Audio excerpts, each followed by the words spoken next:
सुरभि आनंद की बीती कहानी। बहुत छोटे से शहर से आए हुए सुरभि आनंद बड़े से शहर में आके खो जाते हैं। वो अपने आप को सोचते हैं कि हम यहाँ आए हैं तो हमको तो यहाँ के कुछ रीति रिवाज कुछ भी मालूम नहीं। बस उनको मालूम ये था कि हमको अपने घर कैसे चलाना है, अपने घर को कैसे साफ़ सुथरा रखना है और कैसे पूजा करनी है, कैसे अपने आप को स्वस्थ रखना है, ये मालूम था। ये नहीं मालूम था कि इनके घर में क्या होता है, उनके घर में क्या होता है, ये सब कुछ नहीं मालूम। वो नित्य अपना काम करते थे। सुरभि आनंद किसी मिल में नौकरी करता था, वो अपने नौकरी के लिए चला जाता, छोटे मोटे काम करता था। और सुरभि अपना घर का काम काज करके साफ़ सुथरा सजा के ऐसा रखती कि लोग मोहल्ले की औरतें भी लोग अक्सर कहते थे कि घर की कोई सफाई करना तो कोई हमारी सुरभि बहन से सीखे। या तो सुरभि भी जानती थी यहाँ अच्छे लोग कम है, बुरे लोग अधिक है। उनके आस पड़ोस में कुछ औरतें ऐसी भी थी तो एक दूसरे की दिन भर चुगलियाँ करती रहती थी, घरों में ताक झाँक करके उनकी बुराइयाँ ढूंढना तो उनका सबसे पहला काम था। भले अपने घर की कोई खबर किसी को हो ना हो, और पूरे मोहल्ले की खबर तो उनके पास यूँ रहती है कि जैसे भगवान ने डायरी लिखने का काम उन्हें सौंप दिया है पूरे मोहल्ले का। उनका इन घर में क्या हो रहा है, उन घर में क्या हो रहा है, इनके घर में क्या हो रहा है, ये सब उनका उनका काम होने लगा पूरा मोहल्ले में। कुछ औरतें होती हैं ऐसी। और सुरभि का क्या काम था कि अपना नित्य काम करना, प्रणाम करना, योग करना, घर को साफ़ सुथरा रखना, मन को शांत रखना, पूजा पाठ में मन केंद्रित करना। और अगर बाई चांस किसी के यहाँ पूजा कीर्तन होती थी तो वो जाती थी तो उसका तो भाव पूजा में लगा रहता था। उसका मन तो जैसे हमारा कोई कार्य कर रहे हैं किसी अच्छा हमारा मन लगा उसमें लगा था। तो वहाँ की औरतें कुछ औरतें ऐसी भी होती थी कि कीर्तन पूज्य करते समय वो एक दूसरे की चुगलियाँ करती रहती थी, एक दूसरे घर में बुराइयाँ करती रहती थी। तो सुरभि को बहुत ख़राब लगता था कि यहाँ पूजा करने आए लोग और यहाँ कीर्तन भजन में आए हैं और लोग एक दूसरे की बुराइयाँ कर रहे हैं, चुगली कर रहे हैं। तो ऐसे लोग तो हमें तो नहीं समझ में आए। तो क्या करती थी, धीरे धीरे उसने अपने घर में पूजा पाठ करनी शुरू कर दिया। अपने घर में कीर्तन और पूजा पाठ सब करने लगी, लोगों से दूर रहने लगी। जब जहाँ उनको लग रहा है कि यहाँ हमको अच्छा नहीं है, यहाँ हमें ज़्यादा प्रॉब्लम बुराइयाँ ही महसूस हो रही, तो उसने सबसे अपना अलग कर लिया।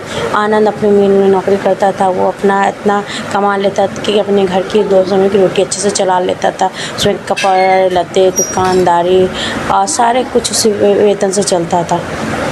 वो अच्छे से काम करते थे। पर जब चारों ओर आग लगी हो तो वह कब तक बचा सकता था। आनंद ऐसे संगतों में फंस चुका था कि उसकी सारी बुरी आदतें लग गई थी। जुआ खेलने लगा, शराब पीने लगा, चरस गांजा खाने लगा, यूज़ करने लगा। अब सुरभि तो बेचारी बहुत दुखी हो गई, अंदर ही अंदर टूटने लगी, उदास रहने लगी। मन की आग को शांत करने के लिए आंसू बहाती रहती थी। इस परदेश में उसका कौन था जो उसे सहारा देता। वो आज जाके अकेली पड़ गई। उसका बस एकमात्र सहारा था कि हमारे भगवान ने, माश्वर है, उन्होंने कुछ हमें ऐसी परिस्थिति में डाला है तो कुछ लिए डाला है। तो सुरभि बहुत बेचारी बहुत दुखी होने लगी, अंदर टूटने। आनंद आता था बाहर से तो घर में लड़ाई करता था, हल्ला करता था, तो चिल्लाता था। घर के उसने बर्तन तक पेट डाले थे कि वो उसको खाने पीने का कुछ भी नहीं बचा था सुरभि को। और बेचारी बहुत उदास हो गई, बहुत उदास। वो बस भगवान के आगे रोती रहती थी, बस कहती थी आप माँ लक्ष्मी तो इस घर से रूठी चुकी हैं। आनंद ने तो घर के बर्तन तब बेच डाले, अब इस घर में कुछ भी ऐसा चीज़ नहीं बचा है जिससे हम अपना जीवन यापन कर सकें। तो बहुत दुखी हो गई। 2 दिन से वो बहुत दुखी थी। तो बेचारी क्या करें। माता हमारी जो अगर किसी चीज़ को सच्चे दिल से मानते हैं, अगर हमारी एनर्जी अंदर से भाव एनर्जी जागृत होता है, मतलब किसी चीज़ को हम फोकस रखते हैं, मतलब अगर माइंड नहीं डिस्टर्ब करते हैं, अगर हम अंदर से जागृत हैं, हमारा मन एक चीज़ में है। हमने कहा है अपने ईश्वर से, अपने भगवान से कि हमने खा रहे हैं तो भगवान भी हमें देखते हैं, हमारी एनर्जी को वो भी महसूस करते हैं, वो भी हमारी आत्मा को महसूस करते हैं कि ये आत्मा परेशान है, दिक्कत में है। तो उन्होंने क्या किया, अपने मंदिर के पुजारी को भेज दिया उन्होंने 2 बोरी आटा, चावल, दाल, घी, सामग्री सब खाने का सब उनके घर पहुंचा दिया। सुरभि अचानक माँ ने मतलब अंदर से आवाज़ आई कि माँ की जैसे भगवान अंदर से आवाज़ आई माता जी की कि उठो बेटी, अपने घर के द्वार खोलो। तो उसके अंदर न जाने कहाँ से अनजानी शक्ति आ गई। मतलब हम तो अभी बहुत जब वो इतनी ज़्यादा ताकतविहीन हो चुकी थी, पर उसके अंदर विल पावर इतनी मजबूत थी कि वो अनजाने से इतनी अंदर से इतनी शक्ति आ जाती है कि वो उठती है, अपने द्वार की ओर जाती है तो देखती है तेजस्वी ब्राह्मण को खड़े पाती है, तो वो अपने ब्राह्मण का आदर सम्मान करती है। और उन्होंने कहा कि हमें ये 2 बोरी आटा, चावल, दाल और घर की खाने की सामग्री आपके घर पहुँचाने का आदेश हुआ है। तो कहते हैं अच्छा।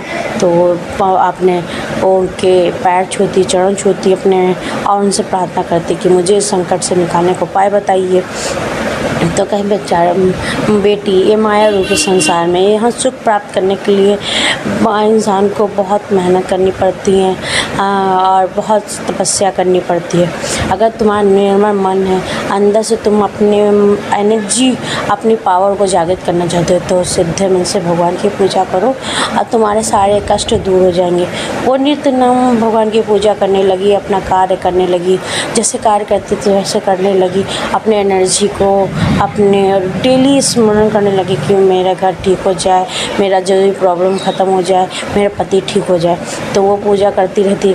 फिर एक दिन ऐसा हुआ कि पति उसका आया और उसको देखा तो कहा तू तो आज सचमुच देवी लग रही है, मैं ही पापी था जो अब तक राक्षस बना रहा, अब मेरी आँखें खुल गई है, मुझे अपने भूल कहाँ से हो गया, मैं अब क्षमा मांगता हूँ तुमसे कि अब मैं कोई गलत रास्ते पे नहीं चलूँगा, ना कोई गलत काम करूँगा।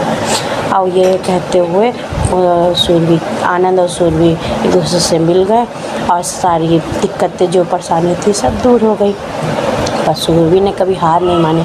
ये कहते हैं कभी किसी चीज़ से हार नहीं माननी चाहिए। उसने पूजा में अपना मन लगाया, उसने अपनी इच्छाओं को अपने से दूर नहीं होने दिया और उसने एक कहा कि एक दिन शांत हो जाएगा, माहौल शांत हो जाए, और हो गया। ये थी आनंद और सूरवी की कहानी। आपको कैसी लगी ज़रूर बताइए कमेंट्स में।